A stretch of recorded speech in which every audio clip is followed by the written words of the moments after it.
menetapkan sebuah hukum. Bahkan kedudukannya bisa jadi lebih tinggi daripada bupati atau kepala desa, karena hukum itu bisa ditetapkan. Begitu saudara. Jadi kiai ustadz ulama nggak bisa memberikan adjustment atau justifikasi. Oh ini sesat, oh ini halal, oh ini haram, nggak bisa sebenarnya. Gitu. Kalau berpendapat boleh, berfaham atau memahami tentang sebuah hukum, sebuah ketetapan boleh. Nggak dilarang, nggak ada larangan. Tapi nggak bisa ditetapkan sebuah, atau tidak bisa ditetapkan sebagai hukum untuk mengikat seseorang atau sekelompok orang. Nah, dalam hal ini adalah bid'ah. Itu bukan hukum, bukan ketetapan hukum. Ya, paham nih? Nah, dari situ dulu tuh saya letakkan dulu dasar pemikirannya. Nah, barulah sekarang kita bahas tentang masalah hadis ini. Mengapa hadis ini menjadi ribut terus menerus begitu? Ya. Nah, di mana seleknya, di mana kelirunya? Baik.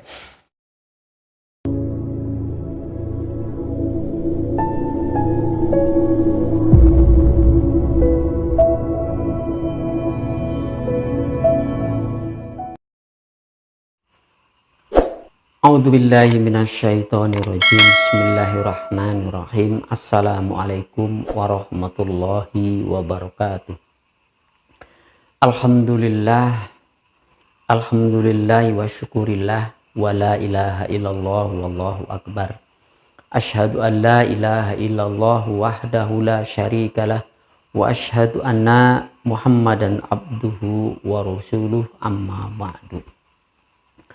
Pemirsa yang semoga dirahmati Allah dan diberikan kemudahan-kemudahan di dalam memahami ayat-ayatnya, sehingga oleh karenanya kita dapat melaksanakan segala perintahnya, menjauhi segala larangannya, tentunya sesuai dan selaras dengan sunnah para nabi-nabinya, utamanya Nabi Muhammad Rasulullah Sallallahu Alaihi Wasallam. Selanjutnya, pemirsa yang dirahmati Allah, salam jumpa kembali dalam channel Kajian Berpikir ini, channel yang senantiasa mengajak Anda dan kita semua untuk berzikir kepada Allah. Berzikir dalam arti berpikir tentang apa saja yang Allah berikan, Allah turunkan, Allah faktakan kepada kita, untuk senantiasa kita syukuri dalam bentuk berzikir, dalam bentuk berpikir lalu berbuat. Nah, saudara pemirsa, pada kesempatan kali ini saya akan membahas sebuah hadis yang sudah dijudulkan di sini, saudara. Ya, nanti kita akan tambahkan ayat-ayatnya, ya, atau kita ambil beberapa ayatnya dalam perjalanan penjelasan. Nah, hadis ini sangat populer dan bahkan kerap kali dijadikan mukadimah di dalam kajian-kajian, terutama kajian yang diselenggarakan oleh para ustadz atau para kiai atau ustadz lah, yang dimana di dalam hal ini saya judulkan berseterunya kaum Syafi'i versus Salafi Wahabi tentang bid'ah. Nah, ini saudara, ya. Jadi kalau mau dijudulkan, intinya kita akan berikan penjelasan tentang bid'ah, ya, yang ayatnya tadi saya katakan seringkali digunakan mukadimah, ya, terutama para ustadz dari kaum Salafi, gitu saudara, yang sering menggunakan ayat ini, hadis ini, riwayat Bukhari, dan masih juga banyak hadis-hadisnya yang senada atau serupa, atau semacamnya tentang bid'ah ini. Banyak hadisnya. Nah, salah satunya saya ambil yang ini. Yang saya ambil adalah yang memang agak lengkap atau lengkap lah katakan.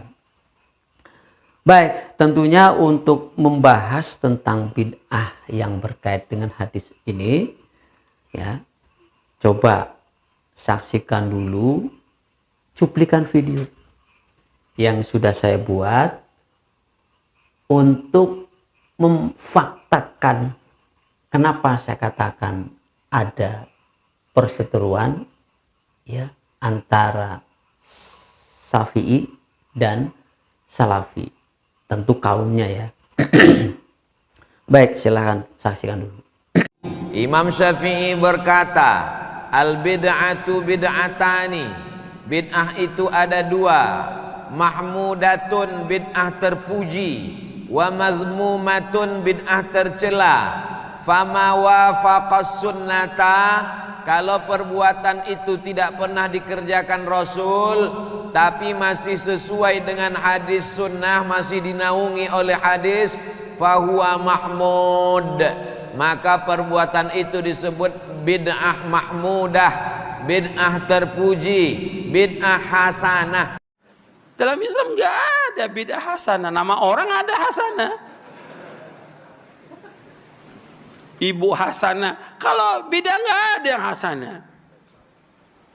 Nabi bersabda apa? Kullu bid'atin dhalalah wa kullu dhalalatin finnar. Setiap bid'ah itu sesat, setiap kesesatan tempatin neraka. Bid'ah adalah sesuatu perbuatan dalam ibadah yang tidak pernah dicontohkan oleh Nabi SAW dan juga para sahabat. Gak diperintahkan, gak pernah dicontohkan. Dan bid'ah lawan daripada sunnah. Sunnah artinya perbuatan amal yang diperintahkan dan dicontohkan oleh Nabi dan para sahabat. Itulah saudara. Jadi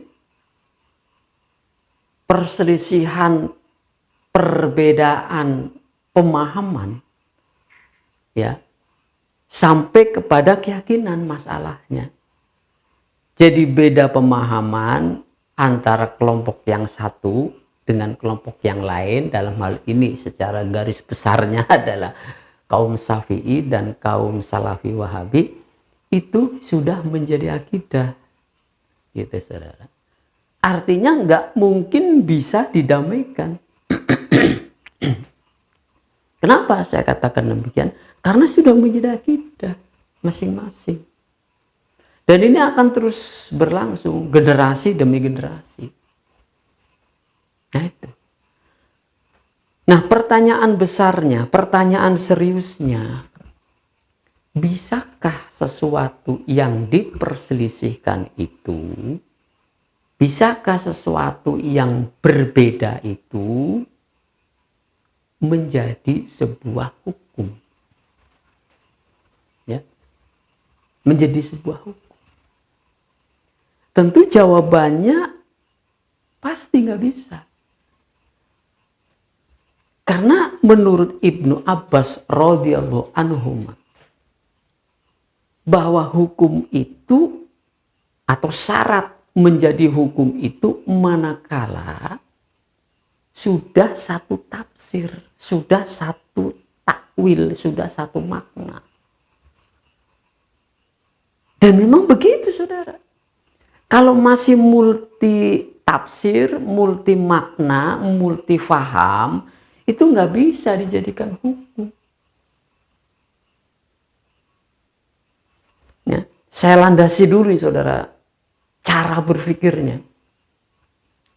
Jadi bid'ah itu bukan hukum. Ya. Lebih mendasar lagi bahwa Al-Quran 30 juz dan hadis-hadis yang ribuan banyaknya itu, melebihi banyak daripada Al-Quran itu semuanya sumber apa? Sumber hukum.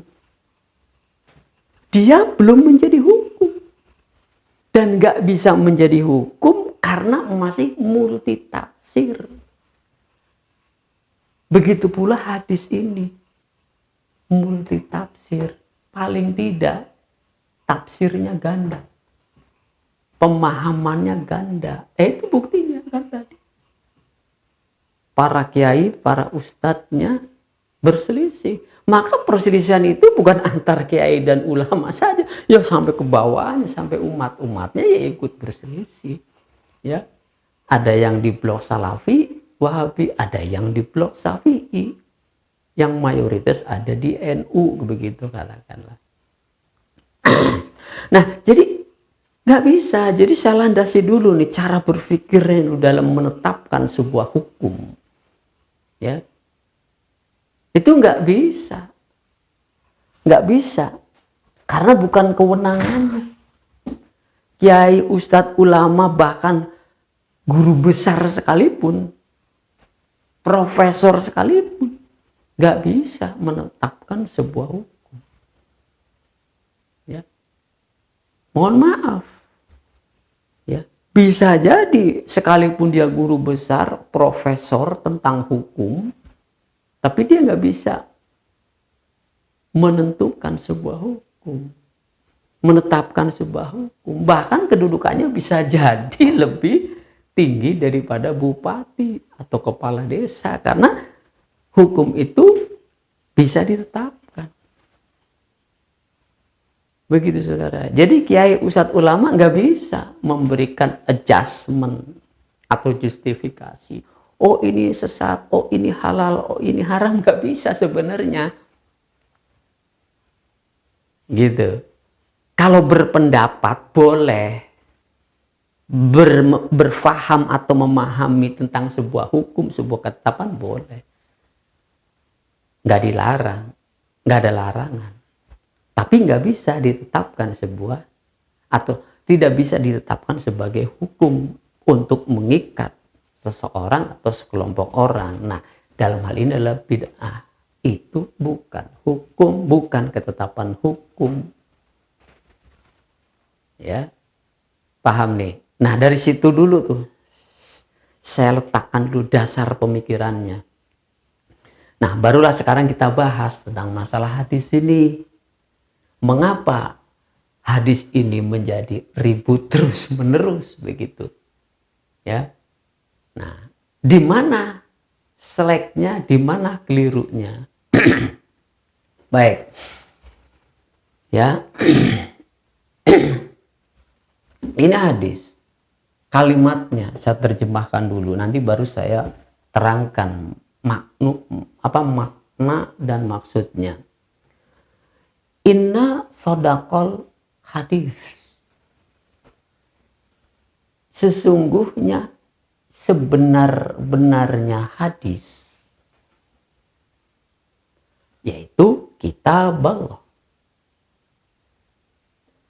Wa ahsanal hadyi huda Muhammad sallallahu alaihi wasallam. Dan sebaik-baik petunjuk ialah petunjuk Nabi Muhammad Rasulullah Sallallahu Alaihi Wasallam. Nah, ini premis pertama, saudara.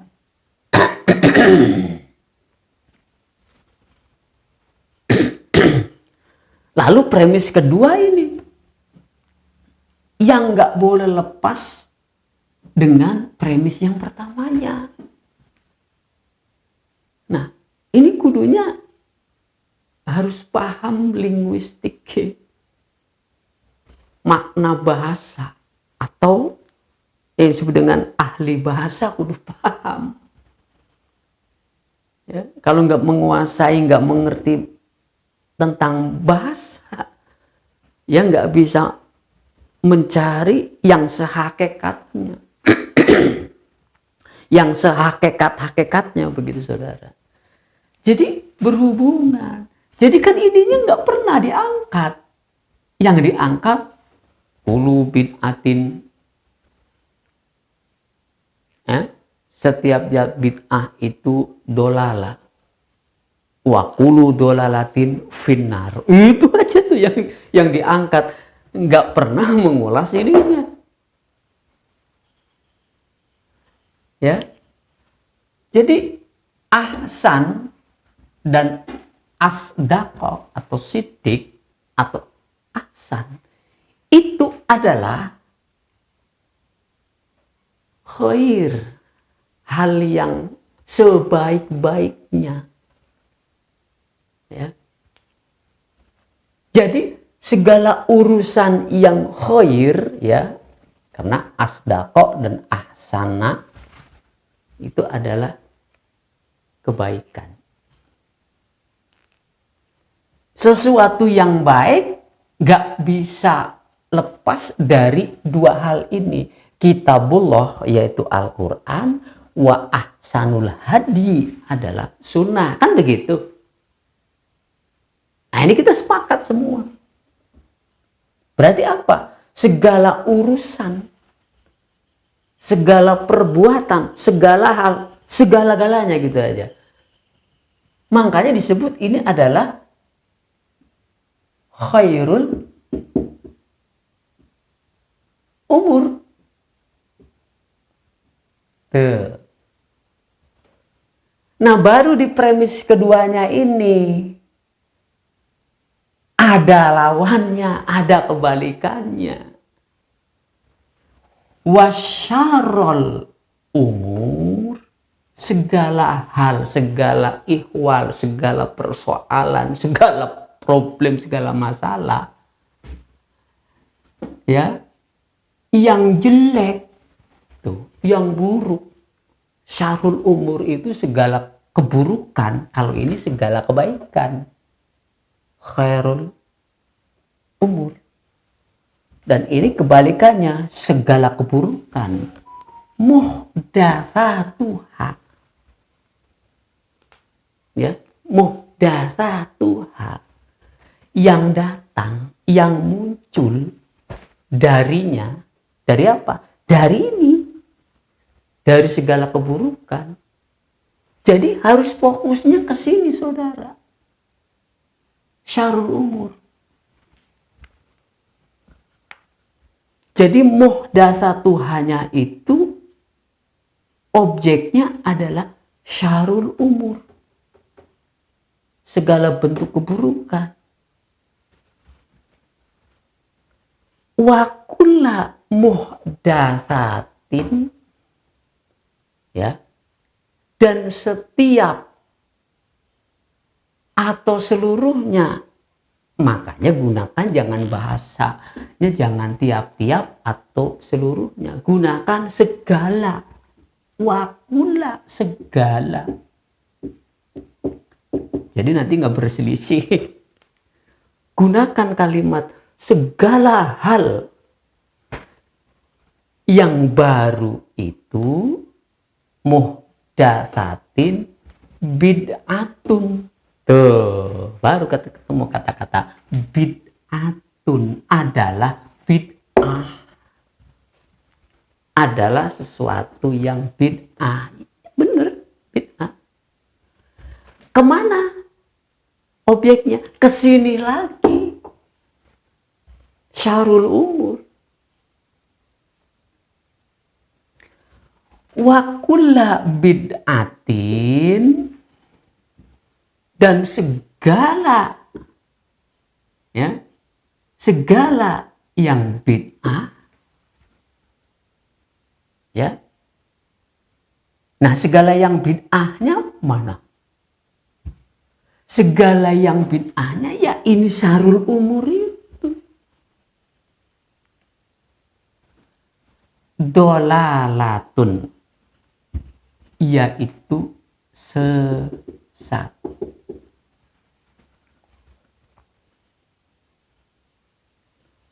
Lalu wakula dolalatin finar, ancamannya adalah neraka.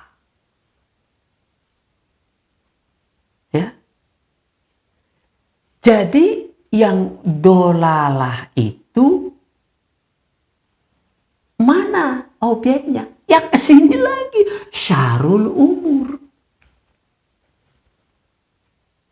Maka segala kejoliman, kesesatan, yakni segala urusan yang jelek, pasti yang namanya dolalah itu nggak ada cakep-cakepnya.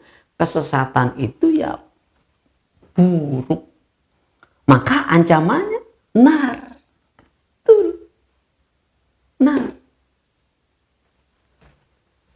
Karena kalau sudah sesat, pasti nanti akan bertindak dolim. Nah, dolim pakainya dot begini, dolim. Kalau ini pakainya nggak pakai kaki, nggak pakai tongkat, ya beda dikit doang. Ini mah omongan biasanya, kalau ini sudah perbuatan, zolim. Karena akan mengarah kepada dolim. Wajar, pas dan tepat kalau ancamannya neraka. Tuh, begitu saudara. Nah, oleh karenanya yang diancam neraka itu apanya? Perhatikan, apa itu muhdas? Sekarang kita bahas. Apa itu muhdas? Muhdas itu sesuatu yang baru. Apa itu bid'ah?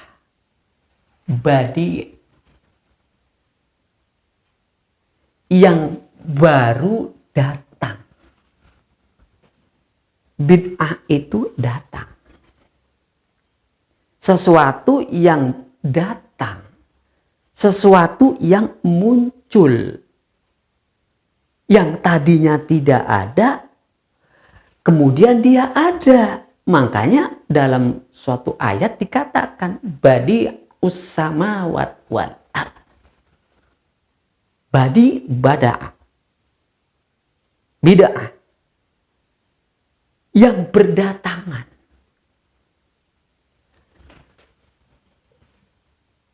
Allah menciptakan langit dan bumi. Nah, badi artinya mencipta. Bagaimana dengan kholaqo? Kholaqo. Ini secara bahasa Indonesia sama, tapi ini kholaqo artinya telah mencipta.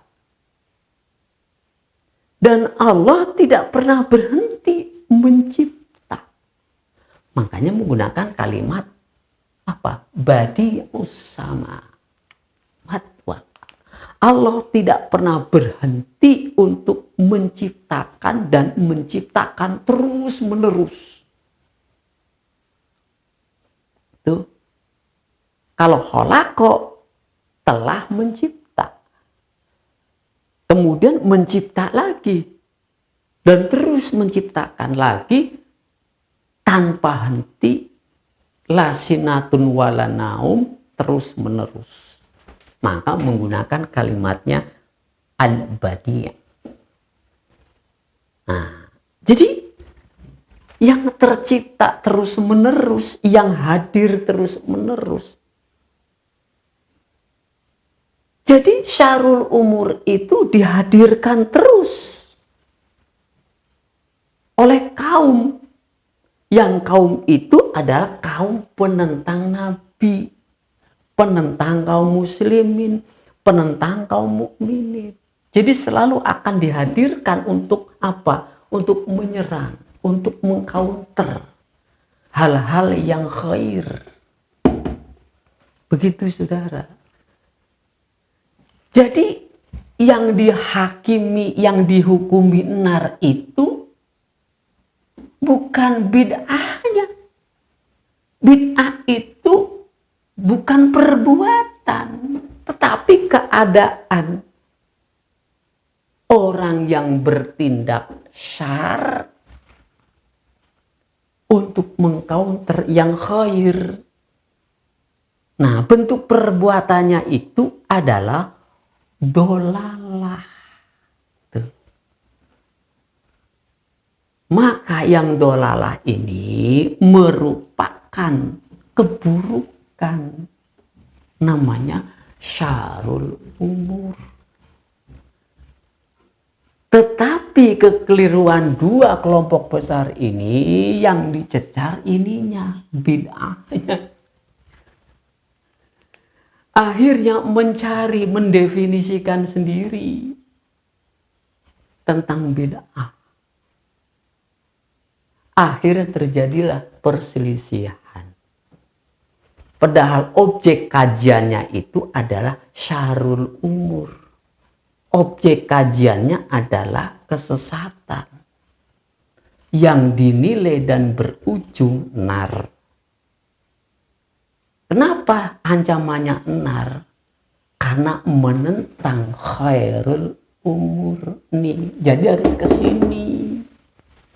Larinya kembalikan ke premis yang utama ini. Ini premis pertama, ini premis kedua. Begitu dong saudara cara membahasnya. Jadi ntar nggak mencari-cari, menuduh-nuduh, mengklaim-klaim, mendefinisikan sendiri. Ya, maka ada definisinya kan tadi kan, bid'ah adalah yang tidak ada di masa Rasulullah, yang diada-adakan. Karena dia melihat kata-kata muhdasnya. Muhdas adalah hal yang baru, yang diada-adakan, yang tidak ada di masa Rasulullah.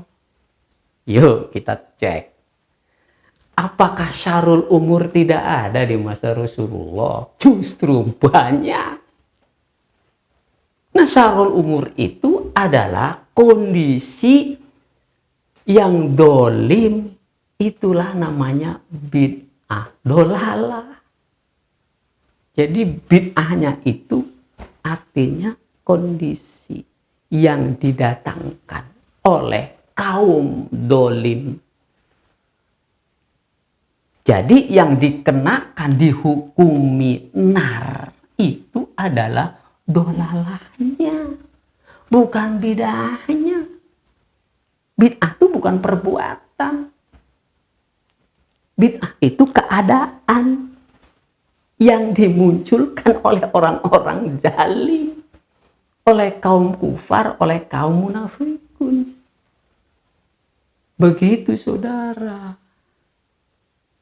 Benarkah pada waktu Nabi ada itu nggak ada bid'ah? Ya ada. Itu saudara. Jadi bid'ah itu akan selalu ada.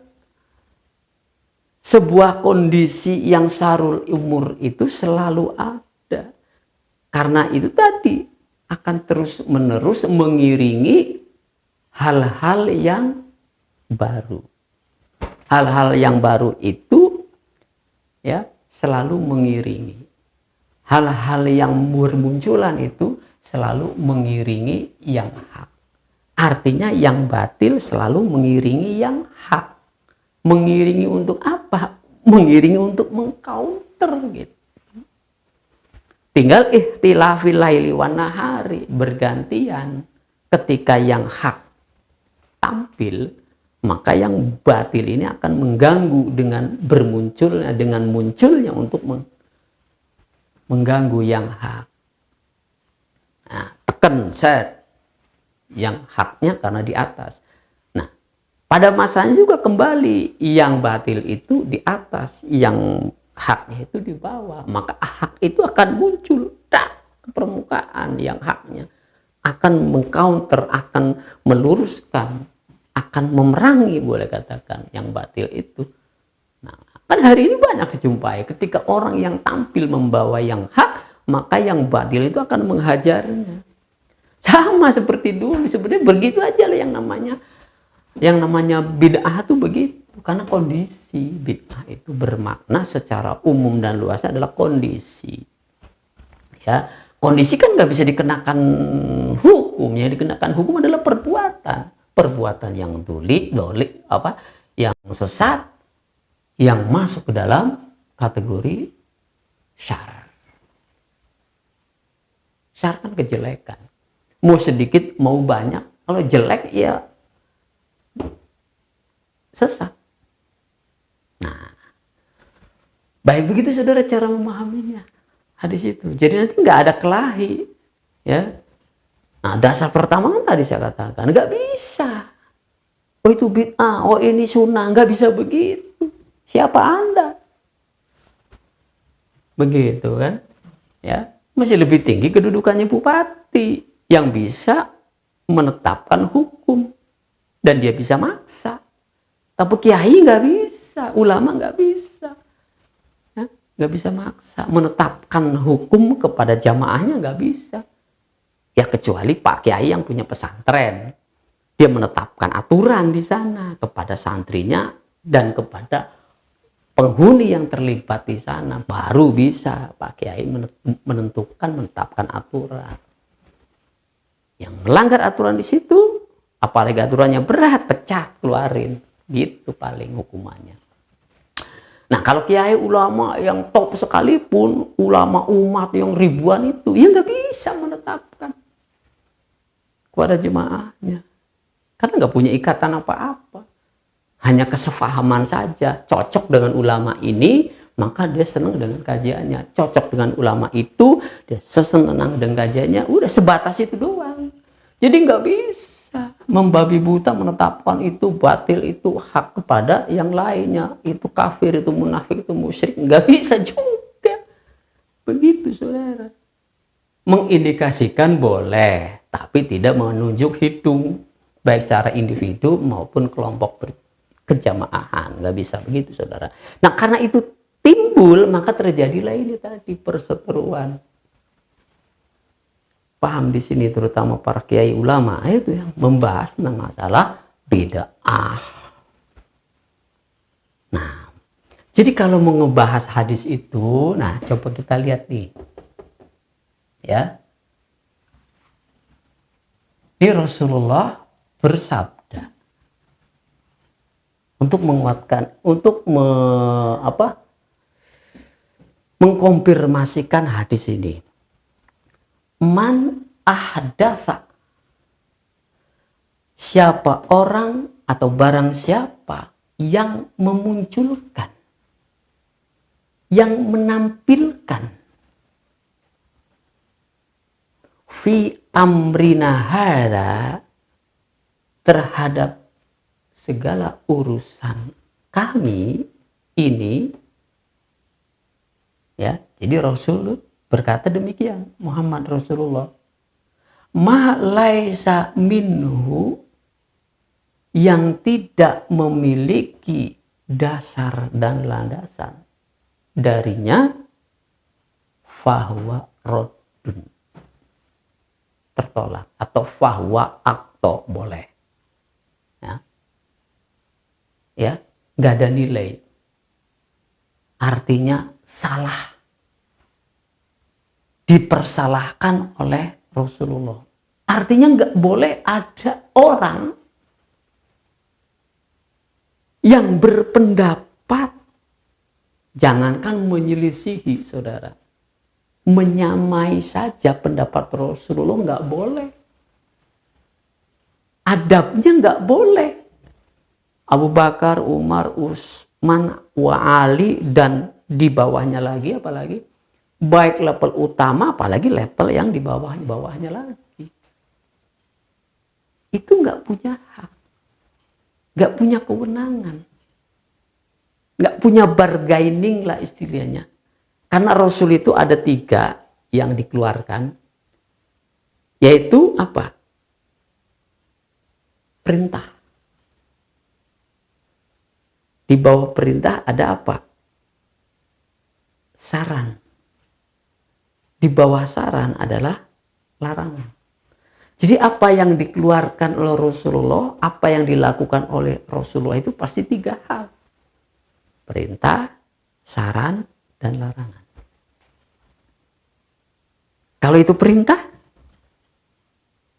tidak ada seorang pun yang berada di bawah tanggung jawab Rasulullah itu adalah menentangnya. Bagaimana kalau saran? Saran lebih ringan. Artinya kalaupun dia tidak ikuti, tidak mendapatkan sanksi, tapi tidak mendapatkan keutamaan, gitu. Dia tidak bersalah, artinya, ya karena memang saran. Nah kalau yang ketiganya ini, larangan. Lalu larangan itu dilanggarnya, itu baru. Makanya di sini ada man ahdatsa. Dia menentang, membikin-bikin. Nah, jangankan yang berbeda, yang sama saja derajatnya nggak sama. Lu siapa, kan begitu istilahnya kasarnya. Ya, sekelas Abu Bakar, Umar, Utsman, Ali, kalau nggak diminta oleh Rasulullah untuk berpendapat, nggak akan berpendapat. Ya. Satu masa memang ada Rasul mintai pendapat ketika ada perang Ahzab, perang Parit. Nah, itu idenya keluar dari Salman Al-Faris. Ya. Rasulullah tahu ini orang Persia, mempunyai ide, pasti mempunyai cara bagaimana menghadapi pasukan gabungan. Maka Salman Al-Faris memberikan usulan kepada Rasulullah. Dan diterima usulan itu untuk membuat parit. Nah, jadi kalau tidak diminta oleh Rasulullah itu jangan berpendapat. Begitu, saudara. Nah, jadi begitulah adab namanya. Jadi semua orang yang berada di bawah tanggung jawab Rasulullah, ya, tidak boleh mengeluarkan sesuatu di luar apa yang telah ditetapkan oleh Rasulullah. Ini urusannya fi amrina hada. Ini keras banget ini. Jangan ada seorang pun yang menselisihi segala apa saja yang aku tetapkan, begitu kalau kita bahasakan. Kalau ada fahuwa raddun, ya, tertolak. Nah, oleh karenanya, karena Rasul sudah bersabda seperti ini, maka keluarlah sabda ini, saudara. Di awal-awal sudah dipagari oleh Rasulullah bahwa kaum musyrikun, kaum munafikun pasti akan berbuat untuk mengcounternya. Itulah yang disebut dengan syarrul umur. Lawan dengan kebalikan, ya, dari khairul umur. Ya. Jadi syarrul umur itu, ya, justru ada terus di masa Rasulullah. Karena apalagi kondisinya adalah kondisi perjuangan, maka ini adalah untuk membentengi umat terhadap apa yang mereka lakukan berupa kesesatan. Jadi beritanya, informasinya, kelakuannya, ucapannya itu pasti sesat. Karena datang dari kelompok yang senantiasa berbuat syar, berbuat buruk, berniat buruk terhadap Rasulullah walladzina ma'ahu. Ya banyak kalau begitu bid'ah di masa Rasulullah. Kalau mau ngomong bid'ah, emang kondisinya, emang situasinya.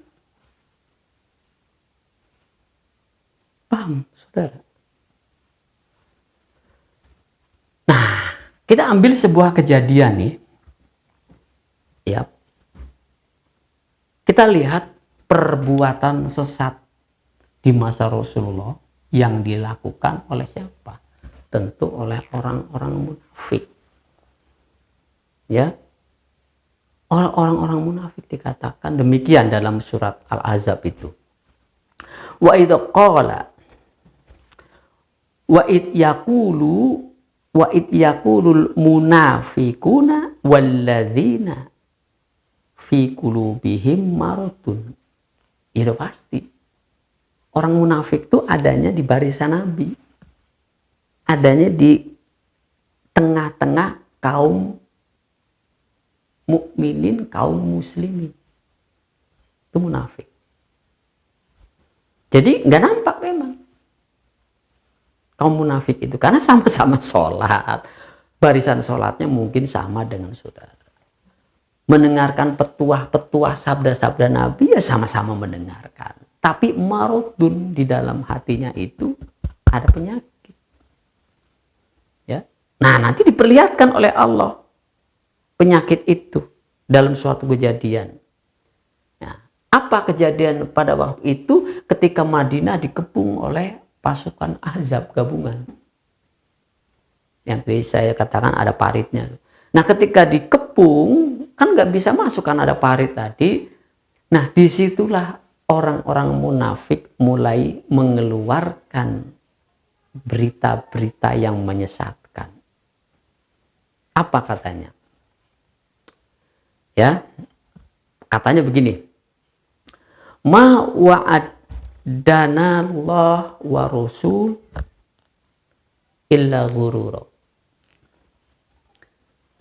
Apa yang dijanjikan Allah dan Rasulnya itu bohong. Kata siapa? Kata orang-orang munafik yang kemudian bekerja sama dengan Yahudi. Karena ketika dikepung Madinah itu di dalamnya ada orang munafik, ada orang Yahudi, ada orang musyrik, kan begitu, yang masih musyrik. Ya karena memang sebelum Rasul datang ke sana kan sudah ada Yahudi di situ dan sudah ada orang-orang yang penyembah berhala, udah ada. Datanglah kaum mukminin muslimin ke sana. Nah, berada dalam satu wilayah di mana pimpinannya adalah Rasulullah. Kan begitu awal mulanya Yastrib.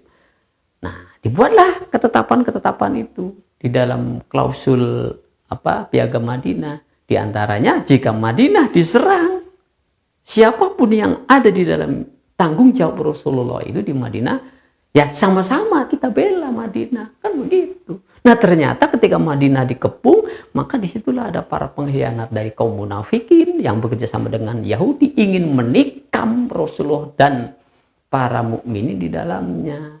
Ternyata Allah gagalkan. Nah, setelah gagal upaya mereka, maka semuanya dihabisi. Nah, jadi kalimatnya begitu. Ya. Rasul dan Allah dan Rasul itu bohong. Udah pada balik udah. Nggak usah berada. Jadi dalam posisi-posisi tertentu itu kaum mukminin kan diposisikan oleh Allah, oleh Rasul. Kamu di benteng sini, kamu di benteng, terutama di celah yang tidak ada parit. Nah, orang-orang itu dipengaruhi dengan berita-berita yang menyesatkan tuh. Berita yang menyesatkan. Itulah syarrul umur namanya. Perbuatan, tindakan, dan perkataan yang sesat. Jadi, di counter perintah Rasul itu, maka kalimat ini jauh-jauh hari sudah disampaikan kepada umatnya. Mungkin sejak di Mekah sudah disampaikan ini, sabda ini kepada kaum mukminin. Karena pasti akan datang, pasti akan bada'a. Pasti akan bada'a datang. Untuk apa? Untuk menyebarkan berita hoak, berita sesat. Datang kepada siapa? Kepadamu. Begitu saudara. Makanya kalau membaca hadis itu jangan dilihat sanadnya saja. Nggak menjamin. Kalau dari sanadnya saja, ya memang nyampe. Tapi gimana Anda memahami hadis? Jadi kalau memahami hadis itu, muji standarnya ada tentang apa? Ya, tentang apa? Kemudian siapa? Terus kapan terjadinya? Untuk siapa?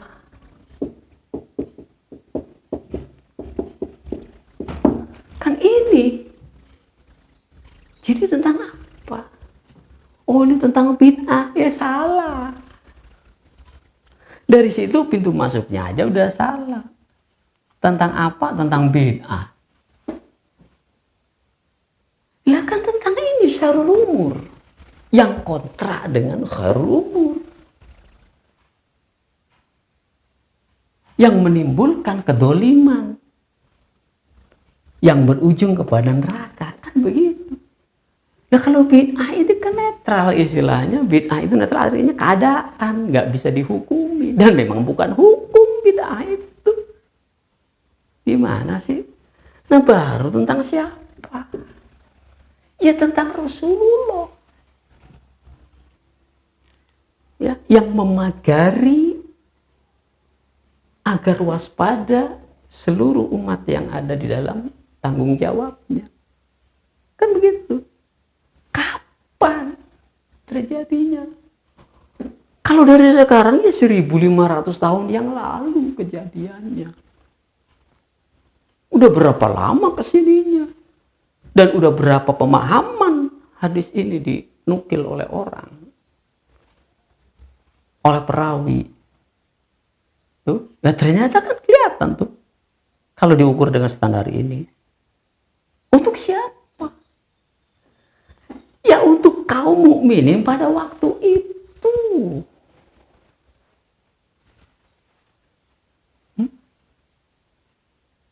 Ya enggak, untuk kita juga kan umat Nabi Muhammad. Betul, kita ini umat jalurnya masih Nabi Muhammad. Atau umatnya Nabi Muhammad sampai hari ini. Lah, terus yang mencontoh itu siapa yang mencontohnya? Yang bertindak sebagaimana yang dicontohkan oleh Rasul. Kan nggak ada. Masing-masing kan tadi kan. Lagi kan ini Rasulullah benar tampil di situ sebagai figurnya, tokohnya, lalu ada umatnya. Maka ucapan dan kalimat-kalimatnya memang ditaati.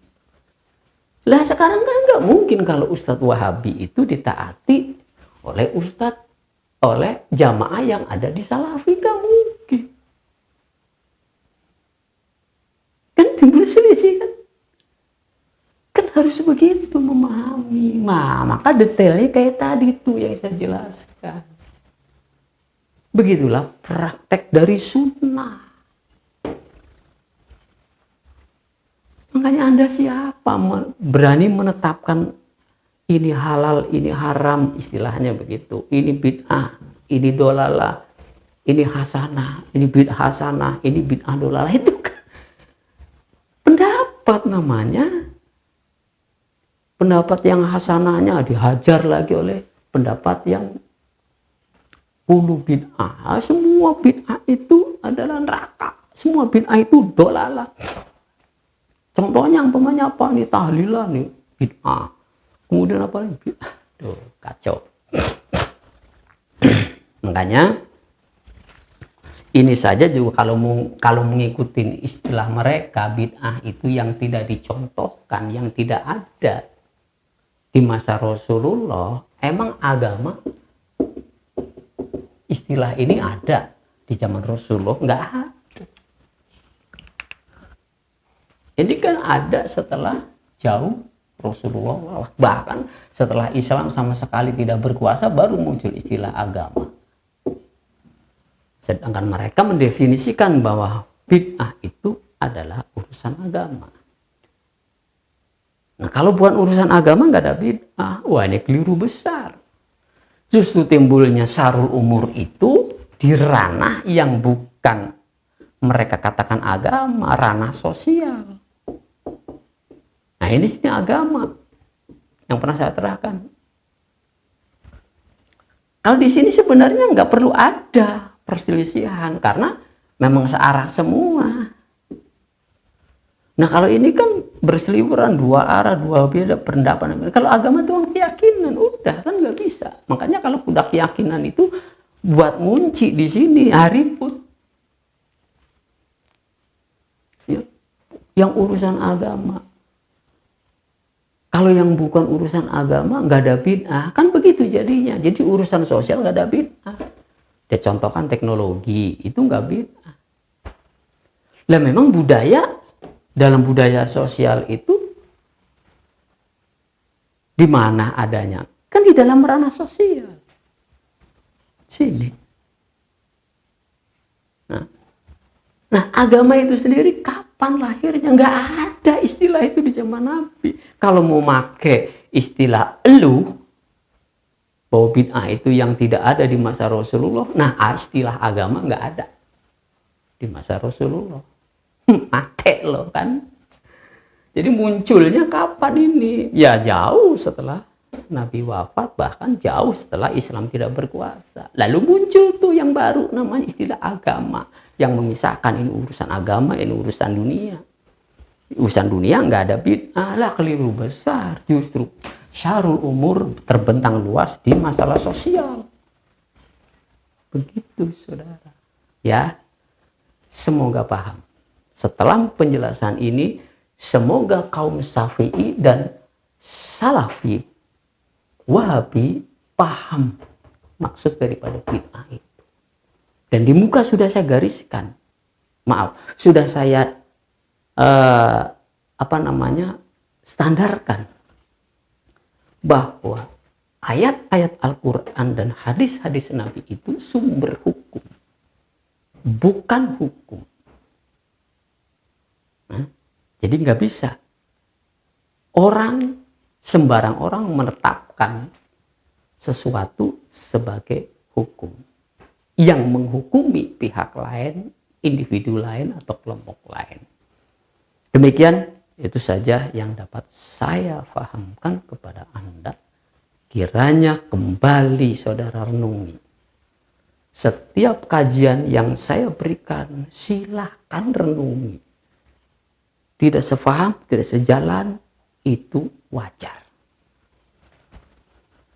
Ya, kalau saudara mengatakan, oh itu pendapat Ustadz, iya, silakan saja. Tapi silakan juga kalau mau disanggah, berikan dalilnya, berikan contohnya, berikan dasarnya. Itu sehat namanya dalam berpendapat, dalam berpikir. Hadanallahu wa iyyakum ajma'in walhamdulillahi rabbil alamin.